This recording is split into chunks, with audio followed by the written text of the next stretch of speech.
Welcome dear students. हम लोग का जो पॉइंट ऑफ डिस्कशन था, हम लोग का चल रहा था मैथ्स और रीजनिंग। हमने मैथ्स का पूरा सिलेबस डिस्कस कर लिया था, है ना। उसका आपको वीडियो अगर आपने नहीं देखा है तो हमारे प्लेलिस्ट में अपलोडेड है, आप जा कर के देख सकते हैं। बहुत सारे स्टूडेंट्स का कहना था कि आप मैथ्स और रीजनिंग का अलग अलग प्लेलिस्ट बना दीजिए। ठीक है, हम वैसा कर देंगे, उसी कोई दिक्कत नहीं है। ठीक, तो आज हम बिना टाइम वेस्ट करते हुए आज हम डिस्कस करते हैं क्या, रीजनिंग का सिलेबस। रीजनिंग एक बहुत वास्ट टॉपिक है, एक लगता है कि बहुत स्मॉल टॉपिक है, नहीं, बहुत वास्ट टॉपिक है। इसमें हम क्या क्या पढ़ने वाले हैं, क्या क्या नहीं पढ़ने वाले हैं, ये हम आज पूरा डिस्कशन करने वाले हैं। आज का पॉइंट ऑफ डिस्कशन यही होगा कि हम रीजनिंग में क्या क्या करेंगे और क्या क्या नहीं करेंगे। ठीक है, ओके। चलिए, तो हम लोग आज रीजनिंग का सिलेबस जो है डिस्कस करते हैं। सबसे पहला जो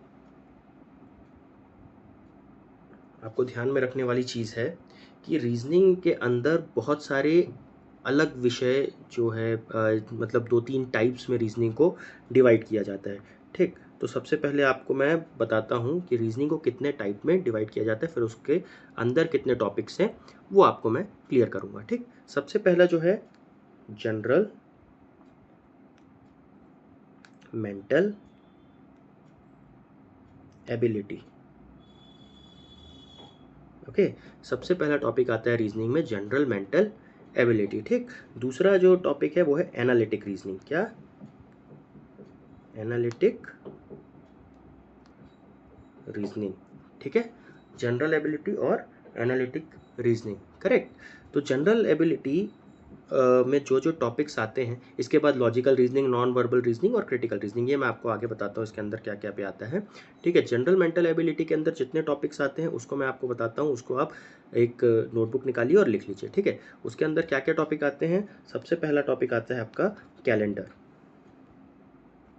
इसको आप अपने हिसाब से अगर चाहें तो ऊपर नीचे कर सकते हैं टॉपिक्स को, लेकिन हम जो यहाँ पर पढ़ेंगे उसको मैं आपको उस हिसाब से बताऊंगा। ठीक है, दूसरा आता है clock.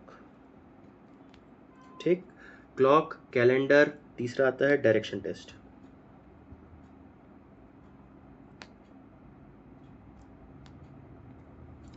Series. General mental ability के अंदर ये 4 बहुत इंपॉर्टेंट टॉपिक हैं। इसके बाद और टॉपिक्स आते हैं जो है कोडिंग, डिकोडिंग।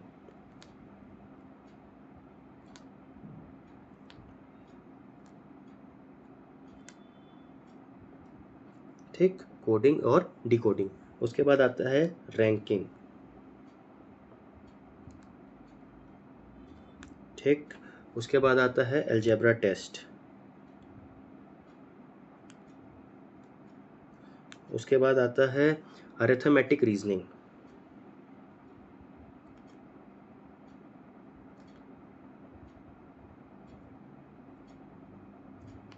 ठीक है, उसके बाद आता है लॉजिकल वेन डायग्राम।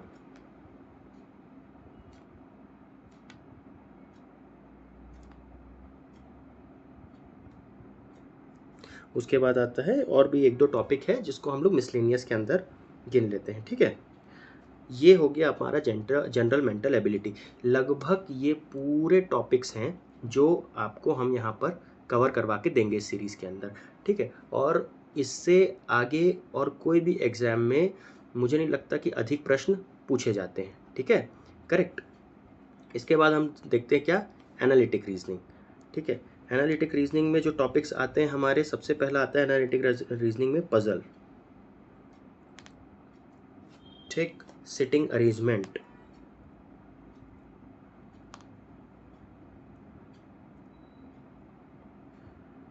अच्छा, मेरी आप लोगों से एक्सपेक्टेशन केवल एक ही है कि जो मैं यहाँ पर आप लोगों को बता रहा हूँ, आप एक कॉपी पेन लेकर के रखेंगे, उसको आप लोग उसी हिसाब से लिखेंगे। ठीक है, जो मैं यहाँ पर आपको बता रहा हूँ, आप उसके अतिरिक्त आपको और कुछ एक्स्ट्रा लिखने की आवश्यकता नहीं है, लेकिन जो मैं आपको यहाँ पर सिखा रहा हूँ, जब आप ये वीडियो देख रहे हैं तो आपके हाथ में एक कॉपी और एक पेन होनी चाहिए, ये कंपलसरी है। ठीक है, इसके बाद आता है ब्लड रिलेशन।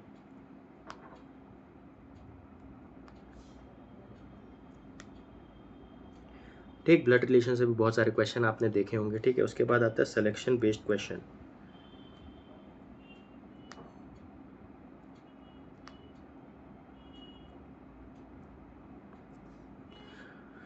इसमें भी फिर बहुत सारे टॉपिक्स हैं जो हम लोग और एक दो करके पढ़ लेंगे। ठीक, तो इसलिए उसको हम लोग डाल देते हैं मिसलेनियस के अंतर्गत। ठीक है, ये हो गया सिलेबस रीजनिंग में जनरल मेंटल एबिलिटी और एनालिटिक रीजनिंग। ठीक है, इसके बाद आपको दो चीज़ें और पढ़नी हैं इसी में। ठीक है, मैं आपको बताता हूँ क्या। अगला हम लोग देखते हैं लॉजिकल रीजनिंग का। Logical reasoning, correct, logical reasoning और non verbal reasoning.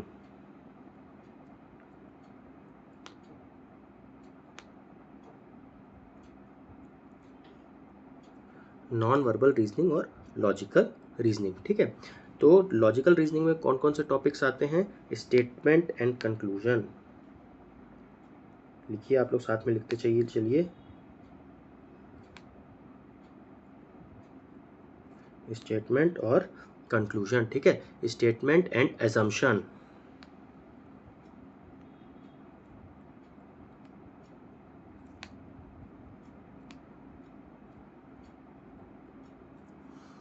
Statement and assumption. अगला है स्टेटमेंट एंड आर्ग्यूमेंट।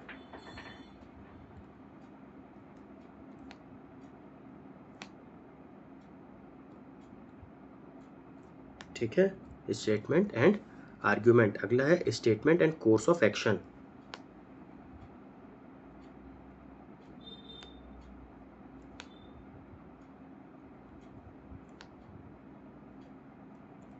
क्लियर? ठीक है, और एक बहुत इंपॉर्टेंट टॉपिक है साइलोगिज्म। ठीक है, अच्छा स्पेलिंग मिस्टेक हो गई क्या?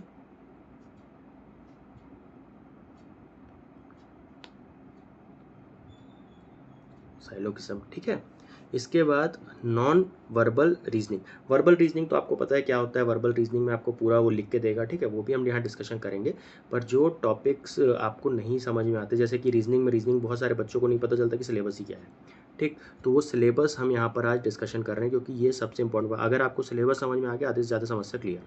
ठीक है, तो सबसे पहला हम हमको देखते हैं नॉन वर्बल रीजनिंग में डाइस। ठीक, दूसरा काउंटिंग ऑफ फिगर।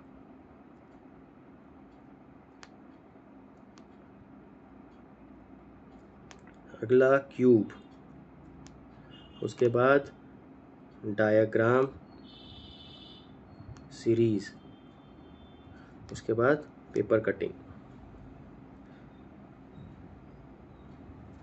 ठीक है, इतने सारे टॉपिक्स हैं जो आपको रीजनिंग में कवर करना है। ठीक, तो हम जो शुरू करेंगे, हम लोग डाइस से शुरू कर लेते हैं। और डाइस हमारा बहुत इंपॉर्टेंट टॉपिक है।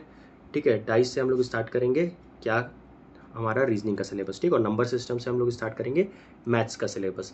ठीक है, तो एक दिन आपको मैथ्स की क्लास रहेगी, एक दिन आपकी रीजनिंग की क्लास रहेगी। ठीक, और बहुत जल्दी हमारा करंट अफेयर का भी क्लासेस स्टार्ट होने वाला है, तो आप ट्यून रहिए। ठीक है, इसके बाद जो इंपॉर्टेंट टॉपिक्स और रह जाते हैं वो है डेटा इंटरप्रिटेशन। डेटा इंटरप्रिटेशन में क्या आता है? Pie chart, line graph chart, table, bar graph, ये सारे जो पॉइंट ऑफ डिस्कशन है वो किसके अंदर आएंगे?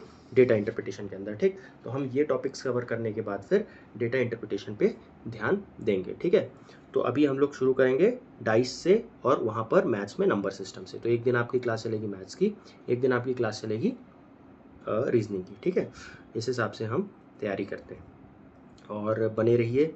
आपको बस इतना करना है, जैसे कि हर बार मैं बोलता हूँ कि अपने दोस्तों के साथ शेयर कर दीजिए जितना कर सकते हैं वीडियो को, क्योंकि बहुत एफर्ट लगता है ये सारे वीडियो बनाने में, और क्योंकि फ्री है ये सीरीज़। ठीक है, जनरली आपको कहीं भी यही कोर्स का बहुत बहुत बहुत पैसा लग जाएगा, लेकिन इसको हम लोग, क्योंकि बहुत सारे बच्चों को नहीं मिल पाता पढ़ने को, इसलिए फ्री में अपलोड कर रहे हैं। ठीक है, बहुत सारे बच्चों की डिमांड भी थी।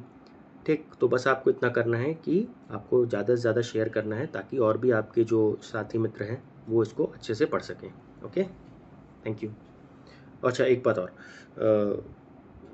जो आपको मैं बताना भूल गया इसको, ये जो सिलेबस है आपका, इम्पॉर्टेंट बात, जो ये सिलेबस है कौन सा, रीजनिंग का, इसमें आप देखेंगे आपको 4 भाग में हमने बांटा है रीजनिंग को। ठीक है, कौन कौन सा? General mental ability, analytic reasoning, non verbal reasoning और एक लॉजिकल रीजनिंग। ठीक है, इसके बाद एक हमने बोला कि क्या डेटा इंटरप्रिटेशन भी हम पढ़ेंगे। तो डेटा इंटरप्रिटेशन जो होगा, आप लोग को क्योंकि बार बार कमेंट आएगा, इसलिए मैं इसको क्लैरिफाई कर दूं। डेटा इंटरप्रिटेशन हम लास्ट में कवर करेंगे, ठीक है। सबसे पहले रीजनिंग और मैथ्स कवर करेंगे, ओके।